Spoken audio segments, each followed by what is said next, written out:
Okay, you guys, well, I'm like really excited to be here tonight. I love talking about volume and explaining it. And when Brittany asked me to do this, I didn't hesitate at all. And I wanted to just give you guys like a little heads up of where I started. I didn't do personal development for like 6 months in. I signed up as a coach in October and I didn't dive in or do anything until December. And it took me 7 months for my week leg volume to hit over 1,000. And some of the things that I did right when I first started was my power hour. And I was really resourceful. I was just telling Brittany that, volume was something that I had to see a few times. I had to really dive in and learn. So I took it upon myself, to not wait till Nikki, she's my upline, posted anything or did anything. I really tried to learn as much as I could in the beginning of my journey as well. And I'm still learning. I stepped up in Nikki's team page, even though I didn't know anyone there and it was scary. And, I just wanted to show my coaches that I was a leader. And I honestly faked it till I made it. So, and I still kind of do that sometimes, but I'm always learning. Some of the things that I wanted to stress to focus on that's really going to drive and build your volume is your power hour. And these are things that we talk about like all the time. And I know it's like, my coaches are probably like, Carly, okay, we've heard it 1,000 times. And then when it comes to like, are you really doing your power hour? Are you doing those things that you need to do to grow your business? And then another huge thing is getting your new coaches started right. So like the minute you have one coach, you're a leader. And I didn't rely on, my upline to get my coaches started right. If they were in her training, I was in there as well. Or I asked, hey, can I post a week in the training group? Just so my coaches could see me in there. Obviously I started doing PD after 6 months, which hugely impacted my business. And I really plugged in, anytime I could, not all day, every day, but, taking 10 minutes to look in Beatnik, doing these little things where I was plugged in and knew what was going on with the team and with the trainings and stuff. Another thing that I wanted to touch on before I share my screen is I've noticed a lot of times coaches are really good at driving retail, and sometimes they have that hard time transitioning into building a team. And team volume is really where, the bread and butter of the business is and where you can build a strong foundation for yourself and for other coaches on your team, not just your PS coaches, but everybody in your entire downline. And then what I did too, I reverse engineered my volume goals. So if I wanted to get to, 1,000 PV, what did I have to do to get there? I had like 3 coaches on my strong leg, and I just navigated how many I had to have on my weak leg. And I only have 9 coaches on my strong leg and about 49 on my weak leg. So you can see like how I really reversed volume by doing that. So I have one leg that's really strong and one leg that's growing. Some of the stuff that I'm talking about might look a little different if your legs are pretty even. Okay, so just keep that in mind. I'm going to share my screen. Y'all let me know if you can see it. Can you guys see? Mm-hmm. All right, so I just like to show this screen because I feel like I compared myself, and sometimes I still slightly get in that comparison game and I just have to put my blinders on. I compared myself to what other coaches who had been doing it longer. And I share this screen because I want you guys to see that you guys can build slowly and still, get to a place where you're making great money. And it's about, building a solid foundation with your team. And so it took me until June to hit over 1,000 on my weak leg. And I was okay. I kept doing the things I needed to do. I kept plugging in. I kept driving forward, and slowly but surely as I added to my team, you can see where I've kind of ended up from stacking my weak leg. So don't look at my personal volume. So I wanted to show you guys this too, be here in a year, and it might be longer.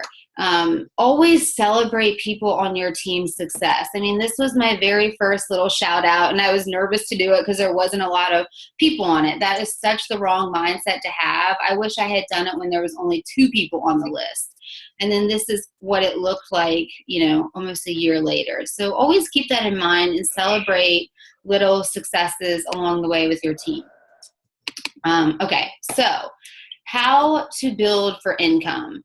This is huge. I do not just focus on my personally sponsored coaches. I reach out to everyone in my downline that's rocking it. I don't look at it as stepping on anyone's toes. I look at it as like we are all a team.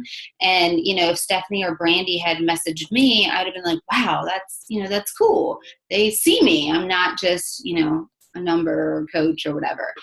So what I do is I typically once a month, I will go down, and I love the voice app on Facebook. And I just say, hey girl, you're kicking butt in volume this week, or Success Club.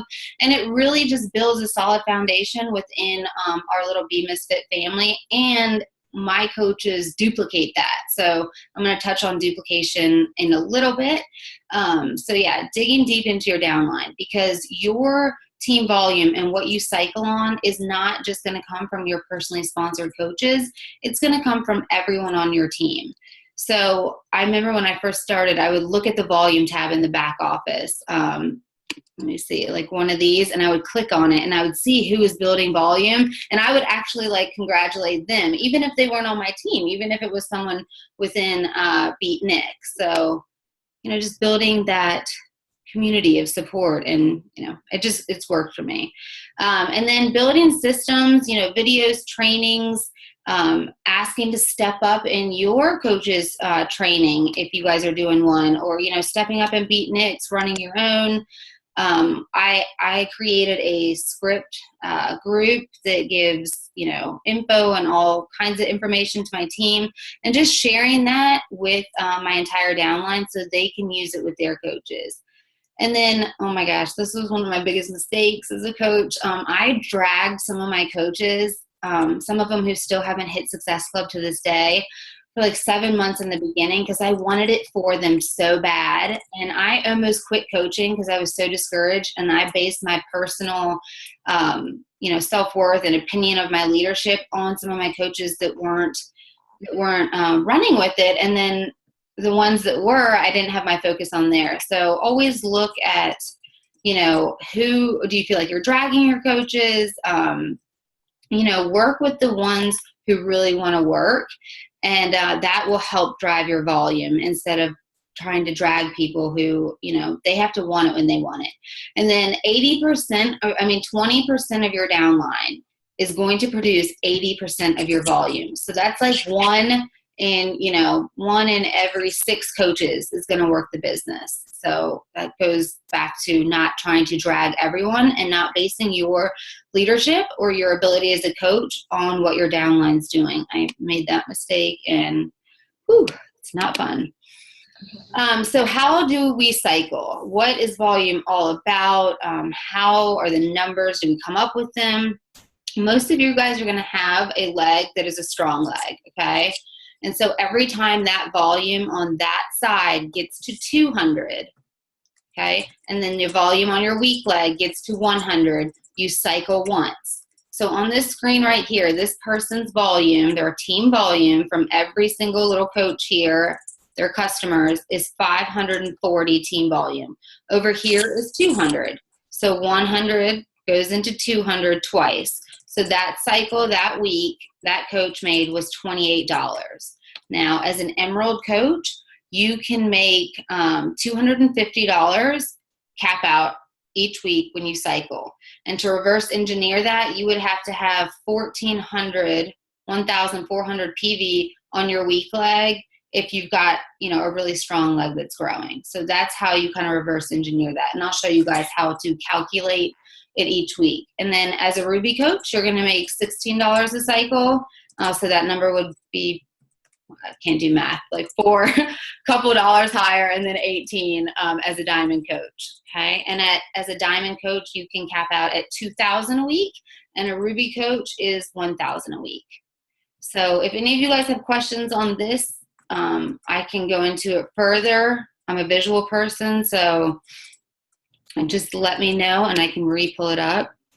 I had to clean up my desktop before I did this Zoom, by the way. I was like, oh my God, unorganized Carly. Okay, so how do we determine our cycle bonuses? I do mine a little bit differently because I can just do it in my head now, but I gave you guys 2 ways to determine that. You can divide your weak leg by 100 and then times it by 18 as a diamond coach. If you were a ruby coach, you would times it by 16. And if you're an emerald coach, you would times it by 14, like I showed on the previous screen. Or you can times it by 0.06. I don't do that. And as you can see, this is an estimate. So there are your totals. They're pretty close. So that, I don't know if you guys have questions on that, but usually what I do is I'll take my weak leg and I'll divide it by 100 and then times by 18.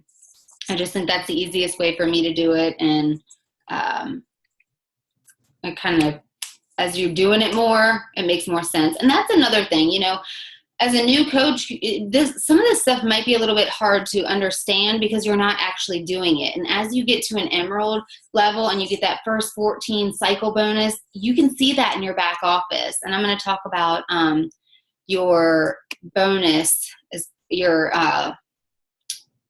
what's it called? Your team bonus that you get on your coaches who are cycling as well. So I'll talk about that in a minute. And here is where you can cap out, and this is how I reverse engineered a lot of my goals. So it tells you, and I'll share these with you, Brittney, if you don't have them, but it tells you exactly what you need on each leg, or if you have equal legs, to cap out at each level. And so this is why when I started building, I have a hard time adding to my strong leg unless I need it to get to the next rank, because I'm not really close to capping out. So it doesn't make sense for me personally to add another coach on my strong leg when I can have that volume on my weak leg. Now, as you get close to capping out, you are going to want to add someone else on your strong leg and get to the next rank, obviously. So this is a good thing to save and have as a resource so you know where you need to grow, what leg, and how much volume-wise you need to grow on that leg. And so what I did as a new coach, I would set my weak leg volume. I was like, okay, let's get it to 500. Okay, let's get it to 1,000. All right, let's get it to, you know, the next goal, the next, by adding coaches, training them right, teaching them this stuff, and then really that volume training, which I think we're going to run again as a team after the diamond training, just really showing coaches how we really work together as a team. You can sign up 100 coaches, and if they don't understand that they're a part of the team, you know, and that together, collectively, we're all working together, then it's not going to mean as much. At least it wouldn't to me. And so it's not like I just add 10 coaches to the team and, oh my God, I'm going to have great volume. You know, that it doesn't, it only begins when you're adding coaches. That's where it just starts. And then, you know, it's up to you to run with them, find out their goals, find out what they want to make weekly, reverse engineer that to show them what they need to do that. And we do a little like volume shout out weekly in my team page for people over 250 PV and above, which, you know, for those coaches who really are driven by recognition, you know, it fuels their fire too. So we have a lot of different love languages we're working with. And, you know, recognition is definitely one of those. Not mine personally, but, you know, a lot of coaches or people are motivated by that. Okay. So this is what I was talking about with your matching bonuses. And if you're a newer coach listening to this, it might be a little, but I'm just going to touch on it really quick. So as a Ruby coach, you make 5% of whatever your personally sponsored coaches are cycling at. As a diamond, you make 10%. Okay. So if your PS coach has a $42 cycle team bonus, you would get paid $2.10. And I know that that doesn't sound like a lot, but if you have 10 or 15 coaches cycling, you know, it all adds up. And every Thursday, this is the first place I look because it is so awesome to see, you know, a new emerald who hit their first cycle. I remember that moment. You know, I was like, oh, $28. This is awesome. So celebrating those little things, knowing what's going on in your back office. I check my back office like 10 times a day. I'm just psycho about it. But, you know, as a newer coach, get in the habit of checking your back office maybe 2 to 3 times a week. Definitely, you know, on a Monday and always on a Wednesday to make sure that you have your personal volume and that, you know, your coaches have theirs as well. So no one's at risk of dropping and all that. And then here's just an example of if a diamond coach, what they would make if their PS coach had a team cycle bonus of 576, they would get paid 57.60. So that's a nice little added bonus. And I look at it as like a way to, you know, build leadership, as a way to, you know, encourage your coaches to work with their downlines as well and work with their whole team as a whole. Okay. And then this is just a little thing. It's kind of volume driven, but this is why I make Success Club 10 a non-negotiable, because this is adding to my volume and our team volume. You know, this is just leads. This is leads I got from Success Club and being above Emerald. And so those things do matter. I know a lot of times maybe we don't hear back from leads. I don't hear back from a lot of them, and they're still customers of mine. So they're still on that Shakeology. I'm still getting, you know, the 90 PV from them. And one thing I'll talk about too is discount coaches. So you don't want to discount your way to diamond or rank, because that is not building any sort of volume. You know, I'm not saying don't have discount coaches on your team. I've got a few on mine, and I use it as something that's a little bit more like exciting and incentive for a great customer of mine. I tend to not just run out and seek a bunch of discount coaches. Now, again, I'm not saying it's bad or good, just explaining that it's a great way to get 90 PV once a month, and it's a great way to offer that to. Can you guys hear me still? Yeah. Okay, something just popped up. It's a great thing to offer, you know, great customers or a family member. I just don't run out and message everyone trying to get discount coaches. You know, you really want to build a strong team and, you know, run with the willing. And so this right here is just something I pulled up that I really love, because it reminds me of what to do with a new coach. And especially for, you know, us that have been doing it for a while, it's hard for me to dial back down sometimes and realize what it was like my day one, how overwhelmed I was, you know.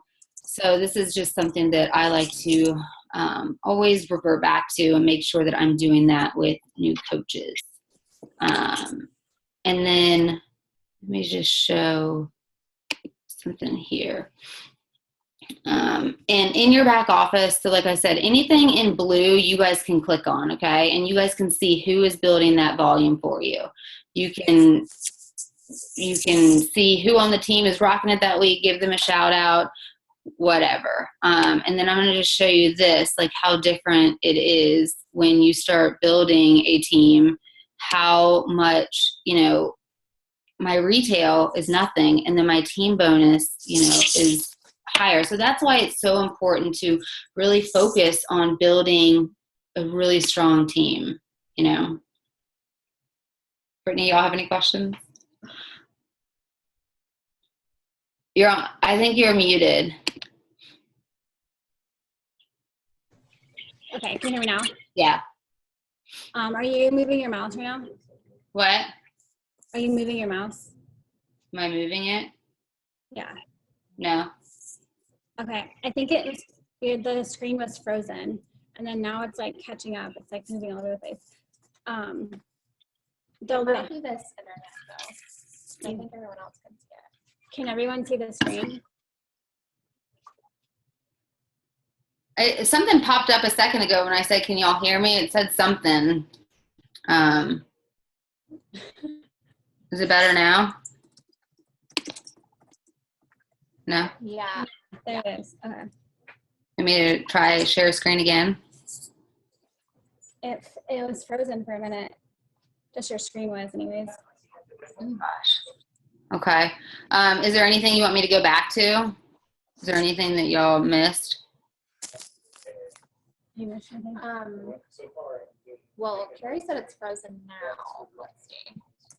Because we didn't see the slides, but I think it might have just been the internet here. So it's kind of delayed.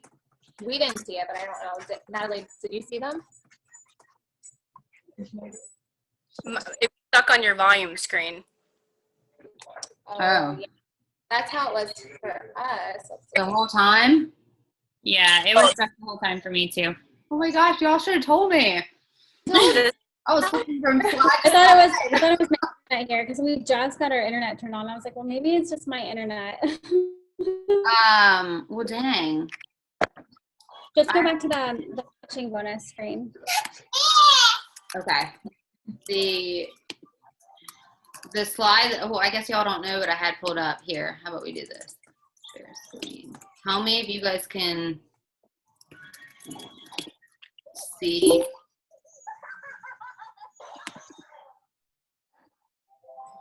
What can you all see? Up.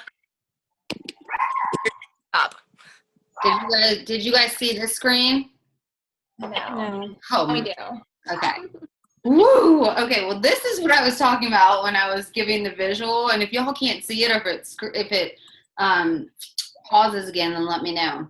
And this is where I was explaining like how we cycle. Like this coach on the left leg had 540. This coach had 200, and this is how you cycle. I can't believe y'all didn't see all this. And so you just want me to go through each slide again? Yeah, you can run through if you want, just briefly. Okay. So this is how you determine how you cycle. Each of these coaches and their customers, they're going to be adding volume to this leg. And then as you build your weak leg, those coaches are going to be doing the same. Every time this leg hits 200 team volume, so right now it's at 540, and every time this leg hits 100, you cycle. So this person cycled twice, which at an emerald level is going to be $28. Obviously, that would move up at a ruby rank and a diamond rank. Okay. And then this is how you determine, can y'all see this? Mm-hmm. How you cycle. So there's two examples here. I take my weak leg volume, I divide it by 100, and then I multiply it by 18. If you were a ruby coach, you would multiply it by 16, and an emerald, you would multiply at 14. And this is, I'll send you all these, Brittney, so you can share them. This is the screen that I shared where I was talking about where you cap out at each level, where your weak leg volume needs to be, where your strong leg volume needs to be, or if you have balanced legs, where each of your legs need to be. I love this because it helps me reverse engineer goals for coaches based on where they need to get to, where they're currently at volume-wise, or what they need to get to income-wise. And then this is where I talked about matching bonus. Can y'all see? I'm paranoid now. You should. So as a Ruby coach, for an example, if one of your PS coaches makes $42 in their cycle, so just their cycle, not in their commissions, just their team cycle, you would make a matching bonus of $2.10. And that's where I said that might not sound like a lot, and as your team grows, that all adds up. So, and then here's an example at the diamond level. If your PS coaches makes 576 in a team cycle bonus that week, your matching bonus would be $57.60 for that week. So you can see how that adds up just by, building a solid team and training your coaches right, getting them started right. And then this was what I shared about why I always hit Success Club, because I get this volume from the leads that adds to our team volume, that commission, and it's just a great goal to have if you want to grow. A Success Club 5 is a good goal too. It just depends on where you're at in your journey and what you want out of this. And with that being said, like I I strongly encourage my coaches to figure out what they want out of this. And then on my getting started right calls or my calls with them, I reverse engineer those goals for them and tell them really how much work it's going to take to get there, what they need to do. So I paint a very clear picture for them so they're not set up, misguided or misleaded if they want to make this a full-time thing. It's going to take more work and they have to be willing to do that. And I'll show you this really quick. Do you want me to show you anything in my back office? Do you want me to go over anything back here? Like, you want to show them where the placement, how you do placement? oh yes, placement. Okay, so placement. Okay, this is really important because when you place somebody, you never want someone to go on an inside leg. And reason being, they're not going to get any trickle down from anyone on the team. So how you check that, every time I sign up a coach and you want to get in this habit, is check where they're scheduled for, which is going to be this little red guy, and then make sure it's in that spot. And then after you sign up a coach, make sure it's still at that, make sure it went to the spot you wanted it to go to. I have got leaders on my team who've got people on some funky inside legs after I told them 1,000 times. So if one thing y'all get in the habit of is check this. Because you don't want to have, a coach like stuck on an inside leg. How I determine my placement, like I said earlier, I stacked my strong leg was growing, so I stacked my weak leg. You guys might have balanced legs, so you guys can just keep going each time. But like, I would never place a coach. This is outside, and I would never place. That's an inside leg, and so the only person that this person can get volume from is Alexa, who's not active, and then Kelsey. So that's why we never want to place on the inside. You guys have 3 days, really 5, but I tell my coaches 3 to move a coach. And placement is key. You're going to have strong coaches on your strong leg. You're going to have strong coaches, weak coaches on your weak leg as well. You just want to, really figure out your new coach's goals before or after you place them if you can. But if you're one of those people like me where you have a really strong leg that's growing, secure yourself over there for what you need for diamond as you're growing, that weak leg. That's all I really did. So yeah. And then, my retail is really, really low right now. It all comes from like that team building, that team bonus. What else do you want me to go over, Britt? And think about who it is that you're signing up to. Like if you happen to, like when I first started, I signed up Brittney and my mom, and I happened to put, Brittney, who's a strong coach, on the strong side, and I put my mom on my weak side. So for a year, I made nothing off of volume and nothing off of cycle bonuses. So, you have to think about who it is that you're signing up and what their potential is and where they're going to go with the business. Yeah, absolutely. And you're going to have that happen. I put Sean on my strong leg. Like, I'm not going to build him, over there. The thought of building him to diamond and adding 8 coaches on my strong leg, no, I can't do it. That's got to go to my weak leg. So we all make those mistakes, and it's great you guys can reach out to me anytime if you have a question on anything. But it's really good to double check these things and get in the habit of that. And like Brittney said, just talk to your coaches too about their goals and what they're doing. And it's not always going to work out right, and that's okay as long as you learn from it. And I share my mistakes with my coaches too. I stress those like little things. Do you want me to redo a Zoom really quick? And if you guys have any questions, because I think we're going to get kicked off. Sure. Okay. All right. All right, so I'm just going to hit stop.